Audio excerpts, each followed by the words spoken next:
Watching the Blitz 8 High School Football Preview Show with Travis Lee on Channel 8 WMTW.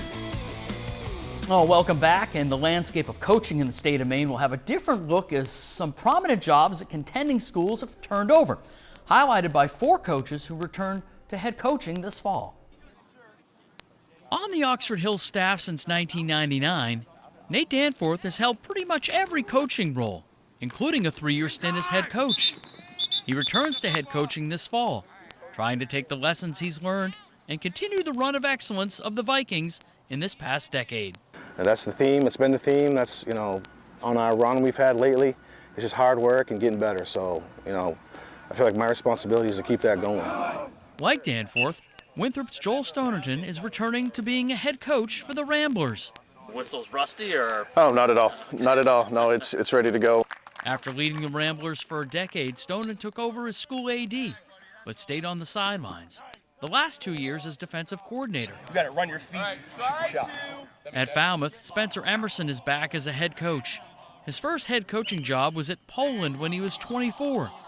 Now he returns with college experience at Bates, Georgetown, and the University of Chicago. So taking my experience and learning how to, scout opponents, learning how to, put players in the proper position if you have 2 guys that are really good at the same position. How do you get them on the field at the same time? Things like that I think I've learned in the last few years and put us in the best position to succeed. I think I'll be able to do it, but time will tell. Skip Capone is back as a head coach for the first time since a 14-year run at Lewiston ended in 1997. But he's never stopped coaching as he embarks on his 48th year working with football. Kids are still the same. In my opinion, they got a lot more going on, but I believe they want to get coached and coach hard. They want to know you care about them as people. And that's why I can't, maybe because I've been able to hang around the game for that long, as I care about our kids, and I think we can make them better. All right, now Kennebunk is the defending Class B champ, and it came under first-year head coach Keith Noel, who's replacing Joe Rafferty. The Rams ran for 375 yards and pulled away in the fourth to beat Lawrence 40-20. Rams' first title since 1991, and Class B could be filled with parity again in 2024 with some key returners and some rebuilds, but some hoping that they're ahead of schedule. Michael rejoining me here, and up north, Lawrence, a deep team with a well-rounded group, could be back in it, and down south, Kennebunk, also some key guys back. Yeah, I think Class B is probably the most fascinating class in the state, and certainly Class B South as a region. And I think it's been that way for a couple of years now. Certainly Kennebunk, they finally broke through and got over that hump, so you got to like their chances. And Marshwood, they've been quote unquote down the last couple seasons, down by their standards. Maybe this is the year they bounce back and become a viable championship contender again. Massabesic certainly looks dangerous. Deering's coming off a terrific bounce back year a year ago.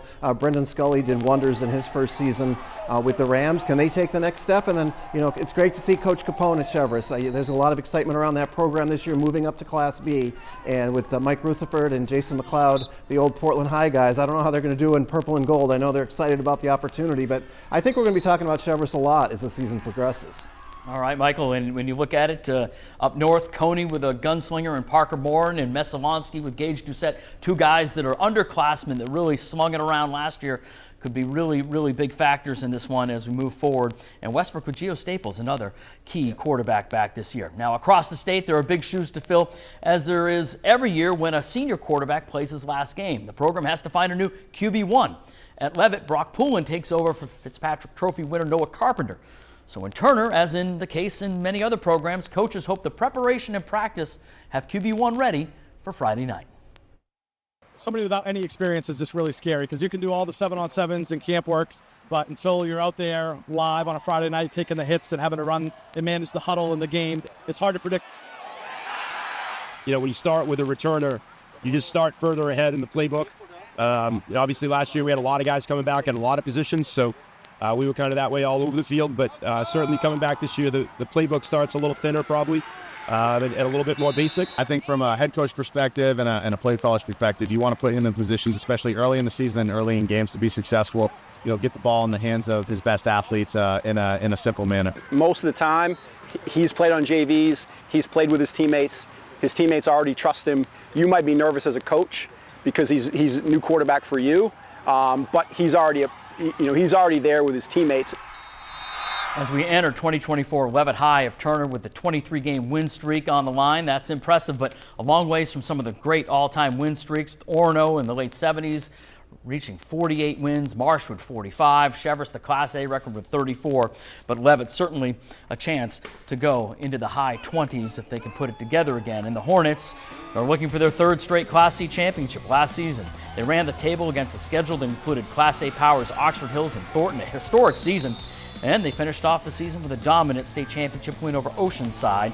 Class C has been a region that's been kind of wild at times, but it has the distinction this year of just being 6 teams in the north and 6 in the south, something like that. And Michael Hoffer joins us to break down, which has become a condensed division. Absolutely, and it doesn't matter. There could be 6 or 60 teams in Class C South. We would start with the Levitt Hornets, what they did last year, as you mentioned, Travis. Absolutely historic, so impressive, beating all the teams from higher classes that they did. And of course, there was one team last year that almost knocked them off, and that's Freiburg Academy. They came so close in that regional final to an epic upset, couldn't quite do it.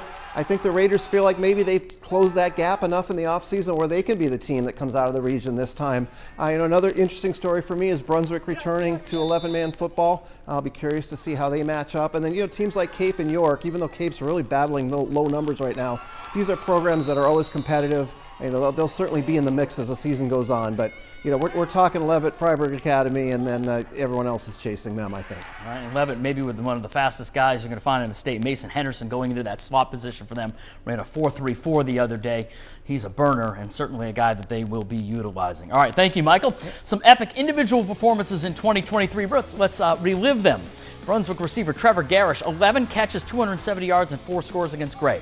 Jameer Rose of Noble against Bangor, 10 for 18, 185 yards and 2 scores. Also ran for 69 yards and 2 scores. Returned a pick for a score, too. He did it all. Northern B, Doucette had a big one against Falmouth, 268 yards, 5 touchdowns. And also in this conference, Parker Bourne of Coney, state record 480 yards against Bangor and 5 scores. Aiden McGowan had it going on the ground against Wyndham.